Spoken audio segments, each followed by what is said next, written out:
2024년 7월 21일 김민기님이 투병 끝에 세상을 떠나셨습니다. 뉴스에서도 지속적으로 그와의 이별을 다루고 인스타에서도 그의 죽음을 기리는 포스팅이 많더라고요. 그래서 오늘은 제가 김민기님이 세워둔 업적들을 정리해보는 영상을 만들었습니다. 사실 지금 이 순간에도요, 김민기님이 누군지도 모르는 분들도 계실 거예요. 근데 괜찮아요. MZ세대라면 김민기님의 이름을 모르시는 것이 오히려 당연할지도 모릅니다. 하지만 음악을 비롯한 예술을 좋아하는 한국인이라면 그의 이름을 모르는 것이 부끄러운 일일 수도 있거든요. 그래서 오늘 영상 꼭 잘 봐주시고 그의 삶을 한번 되돌아보는 시간을 함께 가졌으면 좋겠습니다. 그럼 시작해볼게요.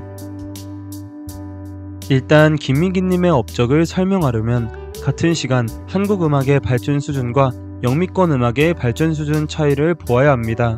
때는 1970년대 초반, 이때는 이미 60년대 후반에 비틀즈와 도어즈를 선두로 한 사이키델릭 록이 영미권을 휩쓴 후였고, 최고의 포크싱어 밥 딜런의 음유시가 영미권에 흐르고 있었으며 스멀스멀 하드록이 피어오르던 시기였고, 데이비드 보이와 티렉스가 혜성같이 등장한 시기였죠. 비틀즈의 해체로부터 시작해서 록 음악은 폭풍의 시기를 겪기 시작했고, 그만큼 다양한 음악들이 쏟아져 나왔습니다. 다시 한번 강조하겠습니다. 이때는 1970년대 초반이었죠. 이때 한국은 어땠을까요? 바로 박정희 정부가 집권하고 있었을 때입니다. 그가 1960년대부터 1970년대까지 역대 5대부터 9대까지 대통령을 하고 정권을 잡으면서 정치, 언론, 문화적 탄압이 굉장히 거세게 이루어지던 시대였죠. 영미권에서 자유와 쾌락을 만끽했던 것이 1960년대 후반인데, 한국에서는 1970년대까지 와서도 그런 것은 찾아볼 수가 없었습니다. 문화적 배경 말고 음악도 마찬가지입니다. 당대 한국 대중음악은 영미권과 비교했을 때는 거의 황무지 수준이었죠. 하지만 그때 김민기라는 사람이 혜성같이 등장합니다. 1971년에 발매된 그의 셀프 타이틀 앨범을 들고 말이죠. 그는 이 앨범으로 한국식 포크의 전성기를 열게 됩니다. 본작이 보여준 김민기의 가사는 당대 국민의 정서를 훌륭하게 대표할 수 있었습니다. 자유를 갈망하는 가사, 자연과 함께하면서도 목가적인 분위기, 그것에 버무러진 비유적이고 문학적인 표현들과 김민기의 잔잔하고도 울림있는 목소리, 그것들은 당대 시민들의 주목을 끌기 어렵지 않았죠. 눈앞에 떠오르는 친구의 모습, 흩날리는 꽃잎 위에 어른거리고 이제 가노라 저 거친 광야에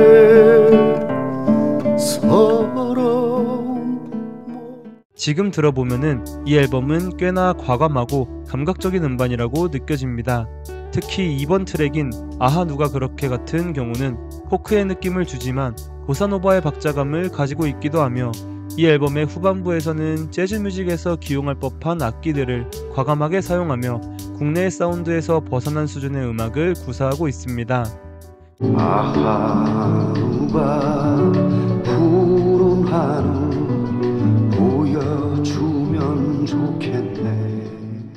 시 말씀 못 믿어도. 이 앨범이 상징적인 또 다른 이유는 바로 스스로 곡을 작사했다는 데에 있습니다. 사실 김민기의 등장 이전에는 영화 세시봉의 모티브로 유명한 트윈폴리오가 있었는데요. 그의 등장 이전까지 이들은 외국의 곡들을 번역해서 불렀지 직접 곡을 작사하지는 않았습니다. 그런 관점에서 김민기는 본인이 직접 써내린 가사로 한국식 포크의 시대를 열었다고 보아도 무방할 것 같습니다.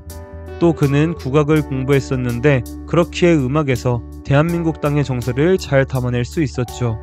즉, 그는 한국 대중민요의 정서와 포크 음악을 잘 융합하며 외국의 음악을 단순히 답습하는 것이 아니라 한국 고유의 색채가 가진 음악을 대중들에게 선사했습니다. 이것은 당시 대중들에게 새로운 충격이자 큰 유행이 됩니다. 이 음반을 언급할 때 두 명의 아티스트를 더 언급하고 싶습니다. 바로 또 다른 두 레전드 한대수와 양희은입니다. 한대수와 김민기는 본작 발매 전부터 알고 지내던 사이로 이 앨범에서 한대수가 바람과 나 라는 트랙을 준 것으로도 유명하죠. 이후 1974년에는 또 다른 한국 포크 클래식 물 좀 주소가 발매되기도 하였습니다. 또 김민기의 음반 발매 조금 전이지만 김민기가 직접 작곡한 아침 이슬이라는 곡을 양희은과 공유하기도 했고, 이후에 발매된 양희은의 두 번째 정규 음반에 많은 곡들을 작곡하며 김민기는 그녀가 스타로서 도약하는 것을 도왔습니다. 하지만 이렇게 훌륭한 음악이 탄생했던 만큼 시대는 김민기를 포함하여 이 셋을 가만히 두지 않았습니다. 아까 이때가 박정희 정부가 집권했던 시기라고 했잖아요. 자유를 노래하던 그들의 모습을 보고 국가의 탄압이 시작됩니다. 일단 빠른 시일 내에 선풍적인 인기를 끌던 아침 이슬이라는 노래가 금지곡이 된 것으로부터 시작해 김민기의 음반은 금세 판매 금지 상태가 되어버립니다. 시민들이 유신 반대 시위에서 그의 노래를 불렀다는 사실 때문에 김민기님은 잡혀가 고문을 받기도 했죠.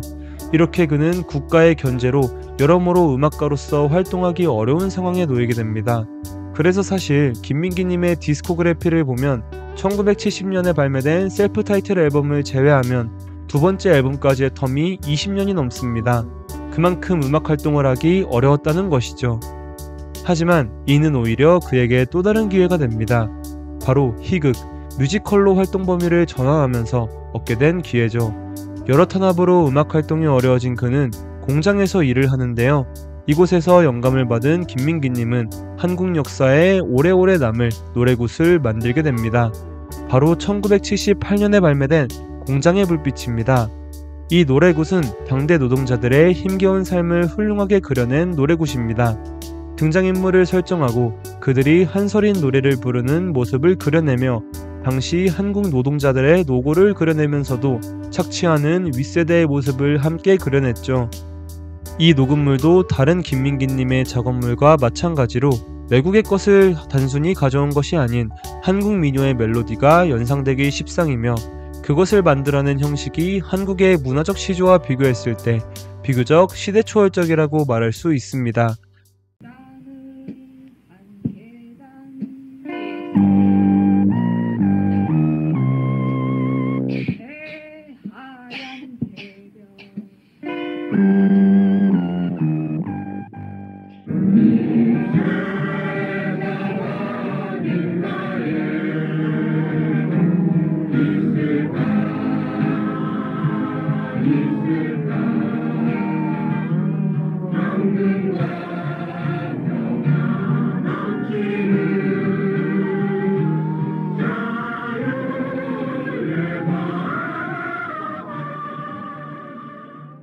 특히 이 작품은 노래굿이라는 꽤나 이질적인 장르의 작품이지만 그렇게 생각하지 않으셔도 좋습니다.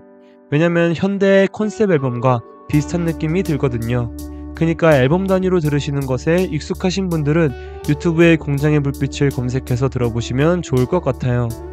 이것이 이렇게 훌륭하고 파격적이었던 작품인 만큼 역시 딱 봐도 정부가 싫어할 것 같죠? 네, 그렇습니다. 그래서 이 작품은 비밀리에 만들어졌습니다. 공장의 불빛은 녹음이라고 꽤 유명하죠. 아까 잠깐 언급한 트윈폴리오의 송창식이 녹음실을 빌려주어 비밀리에 녹음을 한 겁니다. 이 둘 다 음악 생활이 거의 불가능한 수준으로 정부에게 탄압을 받았고, 이 활동을 들켰으면 과장이 아니고 최악의 상황에는 사망에 이르렀을 수도 있을 법한 상황이었습니다. 하지만 결국 협력으로 공장의 불빛이라는 작품은 녹음이 완료되었고 당시에 카세트 테이프 약 2000장으로 뽑혀 나오게 됩니다. 이 2000장의 테이프는 어둠 속에서 배움의 의지가 있는 여러 대학 청년들이 주고받았고, 그리하여 뒷골목에 민주화의 조그만한 횃불이 되었죠. 이로써 이 예술작품과 그것의 생산, 홍보 과정은 일종의 민주화 운동의 성격이 띠게 되었습니다.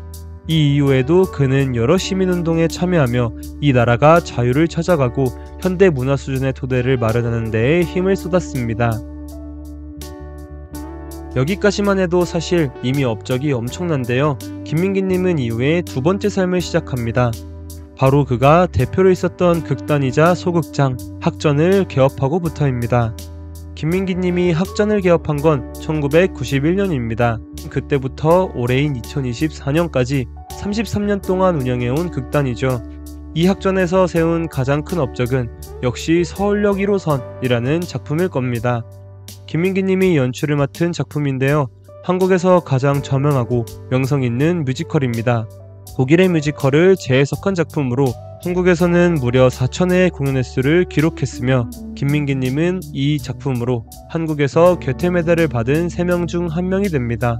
나머지 둘은 윤희상과 백남준인데 사실 이 둘은 당시 국적이 각각 독일, 미국이었던 것을 고려하면 한국 국적으로서의 자리를 지키며 업적을 인정받은 것은 김민기님이 유일하죠. 이것이 끝이 아닙니다. 김민기님은 흔히 독수리 오영재라고도 불리는 황정민, 설경구, 김윤석, 조승우, 장현성 같은 훌륭한 배우들을 양성했을 뿐 아니라 김광석, 들국화, 장필순 등의 아티스트들이 학전에서 공연하는 등 공간적인 역할도 해주고 있었습니다. 이로써 김민기님과 그의 학전은 한국의 소극장 문화를 가장 처음으로 성공시킨 사례 중 하나가 되었죠. 또 학전에서는 유독 예술가들의 권리를 잘 보장해 주었습니다. 학전은 설립부터 계약서를 작성했고 사대보험을 보장해 준 곳입니다. 그만큼 김민기님은 본인의 활동기 때 하찮은 대우를 받았던 것을 잘 마음속에 담아두었다가 후배들에게 아낌없이 퍼주고 자리를 마련해주는 아주 위대한 아티스트이자 리더였습니다. 이 외에도 그는 노벨문학상 후보로 잠깐 거론되기도 하였으며 80년대, 90년대 대한민국을 대표하는 가수 김광석을 서포트하며 키운 것도 김민기와 그의 학전이었죠. 또 전부 길게 설명할 시간이 없어 언급은 못했지만 여러 뮤지컬 제작, 오페라 제작 등 정말 여러 분야에 발을 담그신 분입니다.